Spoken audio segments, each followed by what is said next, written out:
Wyoming, Trucker 23, all the graveyard shift workers in the Bay Area. Ron and Hayward, where are you at, you Dodger bum? Where are you at, Ron and Hayward? I haven't heard from you in a couple weeks. He's down bad right now as the Dodgers lose to the Arizona Diamondbacks. Good morning, everybody on YouTube and Twitch. Powered by First NorCal Credit Union and Comcast Business Text Line. We love you, we love you, we love you. Everybody down to Cheetahs. I didn't even realize what Cheetahs was till the other day. I have to check that out. What is it? You know, nice little lounge. Lounge. Nice. I love lounges. Lounge. New establishment. Nice. Okay. You know. Do they have a Slurpee or something? Nice. 7-Eleven. Ken Carmen going to join us in a couple of minutes here. 92.3 The Fan in Cleveland as we get ready for Niners and Browns. And what is the latest on Deshaun Watson? What is up with this Cleveland Browns offense? They are 2-2. And they do boast one of the best defenses in pro football. We're talking about the Niners and being satisfied. Robin and Derek hang on tight. You know what? As we effort, Ken Carmen, let's get Robin out the way real quick. Robin, what's up, sugar? Got about a minute before we get Ken Carmen. What you got, Robin? Okay, I'll make it real quick. So I don't think it'll be a failure, but it's a disappointment. So, Bonte, I'm going to look you in the face. I'm your mama. Have your mama ever looked at you and told you, Bonte, I'm so disappointed in you? Absolutely. Happens once a week. When a parent tell you that, you feel real bad, okay? Yeah. So I won't be disappointed. Here's the thing. I won't feel like it's a failure because I feel like it takes time to evolve. And that's how I kind of look at life in terms of evolving. And so I just think that here's where I feel doubtful about the Niners, okay? Shanahan, in terms of how he builds a team, is inside out. That means his defense. Right. He likes quick, small, and fast, right? But it doesn't seem to overpower the players that the Eagles have. Mm-hmm. I have doubt about us beating teams like the Eagles in the trenches. That's all I got to say. All right, Robin. Thank you for the call, and we'll pick that up after Ken Carmen, 92.3 The Fan in Cleveland, our sister station out there in Cleveland, Ohio. Ken, if you don't know who he is the king of Ohio sports radio. He's been doing it for a long, long time. He knows the Browns as well as anybody out there. We had Mary Kay Cabin on yesterday. She was breaking it down really well. Now the Browns have had a practice as we get ready for the Cleveland Browns Sunday in Ohio. Early kickoff here on the West Coast. Ken, good morning. Welcome to the West Coast. Joe Spadoni, Bonte Hill. Welcome to 95.7 The Game. Hi guys, thanks for having me. Appreciate you having me on. Thank you. Absolutely, we got to pick your brain about the Cleveland Browns, no doubt about it. And it all starts with the quarterback, as we are hyped up over Brock Purdy and what he's been doing so far through the first 5 weeks of the season. Deshaun Watson, as Jimmy Haslam paid him $230 million guaranteed. What is the status with him? Are we really going to see P.J. Walker take snaps this Sunday? You might, because I asked last week whether or not he was going to play against San Francisco because everybody was saying medically clear, and I go, does that mean he's just going to play against San Francisco? They didn't guarantee anything yet, so you might see P.J. Walker. It was interesting, though, you mentioned the 230 because we were talking about this earlier this week, and I said, because to me, money is that's an unreal amount of money, and it doesn't matter in my world. What matters is picks. I always want to say the 3 first-round picks that they gave up for Deshaun Watson. But honestly, everybody mentions the money. But I go, Patrick Mahomes, he's worth $500 million. He gets paid $500 million. No one mentions his contract because when you're playing well, no one mentions the money. Right. When you're not playing so hot, everybody mentions the money and the $230 million guaranteed and things like that. So, I mean, he's had 9 games. He hasn't played that well in any of them except for one where he played very well. And that was against Tennessee, so we kind of got a little glimpse of what was possible, and then that kind of a little bit went up in smoke after that game because now we don't know what his status is going to be for the future, and it feels like deja vu from 2021 when Baker was hurt. So, Ken, Deshaun Watson, obviously a very polarizing figure in the media, obviously with all the sexual assault allegations and whatnot. He comes to Cleveland, big contract. How difficult for you has it been to cover him as a quarterback and try to separate the off the field with the on the field because it's so intertwined? And as a host specifically, how difficult has that been for you to kind of balance that? It's fine. He's a football player. What has happened with the court systems is what has happened with the court systems, and he's still got 2. The difficult thing is being down the line about, what what is legal and what is not, because I mean those are two civil cases.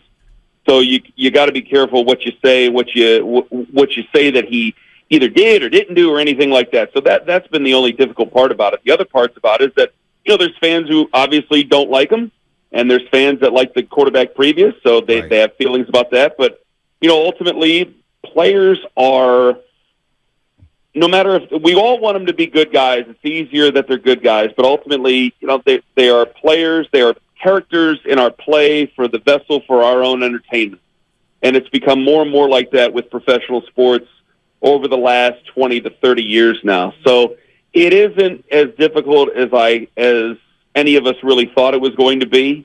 It was just the initial shock of the deal happening. But other than that, after we got through last summer and all the things that had happened, it was, all right, now we move on and we see whether or not he's actually a good football player or not. But I'll tell you, when he doesn't play well, I'm not going to sit there and lie to you that doesn't get brought up. Because, there are definitely some people that are uncomfortable, but if I just go by the facts, we're able to take care of ourselves in that case. Yeah, no doubt. Kim Carmen, radio host with our sister station, 92.3 The Fan in Cleveland, Ohio, getting ready for the Browns and Niners. And we know the Niners are coming in with this high-flying defense, this high-powered offense. But the Cleveland Browns lost Nick Chubb Monday Night Football against the Pittsburgh Steelers. We're all watching it. We all love Nick Chubb. Thankfully, the injury is not career-threatening, and it sounds like he should be back by next season. But how has this running game suffered without Nick Chubb? Where's Kareem Hunt at? Where's Ford at? Because this offensive line is really good. We'll get to the offensive line in a second. But how's this running game suffered without Nick Chubb? Immensely. Nick is up there in the same category as the top 3 running backs in the NFL. Mm-hmm. And to lose him takes away a security blanket for the offense. I think it takes something away from the offensive line. I think that in a way the offensive line has been pretty good over the last 5 years, right? One of the top units certainly over the last 5 years. But he's also been a very good running back and has also done some things that has kind of made them rate a little bit higher. And I think that they would admit that to you. But without Nick, people had some hope for Jerome Ford. He's just not the same player as Nick Chubb. Right. Nick Chubb is the best running back since Jim Brown with this organization. Wow. Where's Kareem Hunt at? They just got him off the street. Yeah, he looks like he's out of shape. Well, Ken, he looks like he's been out of shape for the last 3 years. He was dynamic with Kansas City. He lost weight coming off the street this year. They were all excited because he lost 10 pounds, and I go, well, that's a sales job. I'm glad he lost 10 pounds. He got banged up a few times over the last few years, and I think that his role. We've questioned Kevin Stefanski's offense now for a while, and what guys fit into what roles. And that was one of the questions coming out of Minnesota when he got here. Was Stephon Diggs wasn't really thrilled about his role within that offense. Then obviously that blew up. So we were always a little bit hesitant about the offense there. We know he's good at scheming people open, but then we turned it into a quarterback issue. Now we've turned it into a running back issue. And it just goes to show just how talented Nick is, where they haven't been able to replace anything of what he provided for this team. So, Ken, obviously the big matchup everyone's looking for this week is Myles Garrett, is going to be facing off against this guy, Mr. Irrelevant, Brock freaking Purdy. He's the story of football. Everyone's saying, is this an MVP candidate? He is. He's one of the leaders in the clubhouse. What are you looking for when it comes to Brock Purdy this Sunday against this Cleveland Browns defense? Well, one, I'm a really big fan of Brock Purdy. I saw Brock Purdy in person. His college coach, and myself, we went to the same high school. Oh, wow. So he graduated obviously a few years before me, but I'm a big fan of Brock Purdy. I've had him on my show before on CBS Sports Radio back before I took the job at the TV station here, and he's just one of the most likable people you're ever gonna come across. So he's a genuine, great individual, as you guys know, and I really do wish him a world of success for the rest of his career, and I mean that sincerely. I love him, and he's a great player, and he comes from a great family. The way I would try to attack him, though, which is a weird thing to say after all those nice things to say, the offensive line for San Francisco is, I hear from you guys that they seem to have a few problems there. We all look at Trent Williams, and how great he is. Right. And I think that some of the questions about the offensive line, I think, listen, if you got P.J. Walker out there, it's going to be difficult. I mean, the line has gone from 3 to 7. So Vegas, they want equal dollars. They know how people are thinking about this. It's going to be extremely difficult. The way you get yourself a chance is if you try to force Brock Purdy into a couple of mistakes. But it's hard to force him into mistakes. He's got great talent around him, and I think he's a great point guard for that football team. And that's nothing to take anything away from him. Right. But I think he does exactly he tries to do exactly what you want him to do, which is play smart football. Right. And people like to affix negative connotations to that. They like to use the term game manager and system quarterback, which is garbage. Yep. And you guys know that. But that's what people do when they can't explain that a guy who was the quote unquote Mr. Irrelevant ends up being one of the top quarterbacks in the NFL because no one had him going that high or playing this well from being drafted that low. I think that if the Browns' defensive line, which is much improved from last year, they went out in free agency, they got Zadarius Smith, they got Dalvin Tomlinson, and Dalvin Tomlinson has made headway with them, creating opportunities for Zadarius Smith and certainly Myles Garrett. I think that might be the one thing that can give them fits. Because we keep bringing up, Jim Schwartz is 8-1 all time as a defensive coordinator against Kyle Shanahan and this, that, and the other. That's a great stat. Wow. But, we're dealing with injuries over here, and we don't know if we're going to have our starting quarterback. And if we don't have our starting quarterback, that's certainly going to put us behind the 8 ball. Wow, that just woke me up. I did not know that about Jim Schwartz. I've always known he's been a good defensive coordinator. Obviously, he's a Super Bowl winning defensive coordinator with Philadelphia. We all know him around here for the handshake gate with Jim Harbaugh back in the day when the Niners beat Detroit. Wow, I did not know that. 8-1 against Shanahan. Got to exploit that one. Ken Carmen here, last one for you because you brought up the defense. And I'm looking at the numbers here. Against Pittsburgh, you held them to 55 yards rushing. You're giving up about 70 yards a game on the ground. You're giving up 15 points per game. And you mentioned all those guys, but that secondary, they are sticky, man, when it comes to man. And so Debo and Brandon Ayuk may have their work cut out for them. Is this defense good enough to upset the 49ers? Because you said that D-line could probably give Brock Purdy some fits, and I agree with you there, especially with how well they play against the run. But is this secondary? How tough are they to pass against? If we stop turning the ball over here, then I think that would give them a chance. The game against Baltimore, they lose 28-7. You turn the ball over as much as you do, no one's going to win in professional football. You can't win in 8th grade football turning the ball over that much.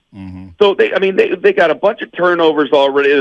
They've cost themselves with a bunch of turnovers already. You're taking what has been a tremendously improved defense and you're putting them at their own 10 for crying out loud in the first quarter against Baltimore, and then it was downhill from there. And I didn't like the offensive game plan, but that was a game that was nearly 2 weeks ago. Other than that, I think what Jim Schwartz has done is he has simplified this. I mean, these are a lot of guys. You look in their secondary, they are either Ohio State or SEC guys. And what they do is that means they're great athletes, and so they're going to play man defense in college football. And last year, I got nothing against Joe Woods. I wish him well down in New Orleans. Second time I wish somebody well. That's not an eraser phrase. It's true. I wish him well down there. But I think that he tried to overcomplicate things. I think that he tried to run a lot of dime. I think he tried to run a lot of zone.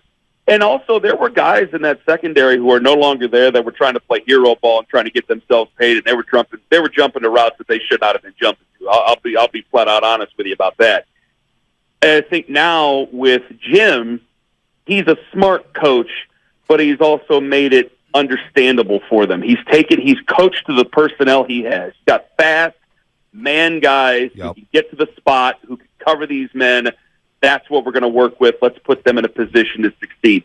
That's what he's done best. So he's been a thinker, and also he's got them playing confident again. I mean, there were so many times I can't tell you, you'd get sick. You'd see them pointing at each other and cussing each other out on the field. You could hear it in the first 3 rows. And now they are working in concert together. They're playing with confidence, and they're playing emotionally. And the Baltimore game, they were put in a bad spot by the offense and the turnovers, but they've played very, very well to start the season. Ken Carmen, the Ken Carmen Show with Anthony Lima, weekdays from 6 to 10 a.m. on 92.3 The Fan. Our sister station out there in Cleveland, Ohio, also does some television work as well. As you mentioned, Ken Carmen, you've been doing it for a long time. We admire your work. When we think of Cleveland, we think of Mary Kay, and we think of Ken Carmen. So thanks for spending some time with us. 8-1, Jim Schwartz against Shanahan. That's interesting there. I expect a dogfight, especially in this game. And if you guys don't turn it over, who knows? Maybe you guys can pull off the upset against the 49ers. Thanks for the time this morning. Thank you, guys. Take care. Thanks, Anytime. Ken Carmen here on the Morning Roast on 95.7 The Game.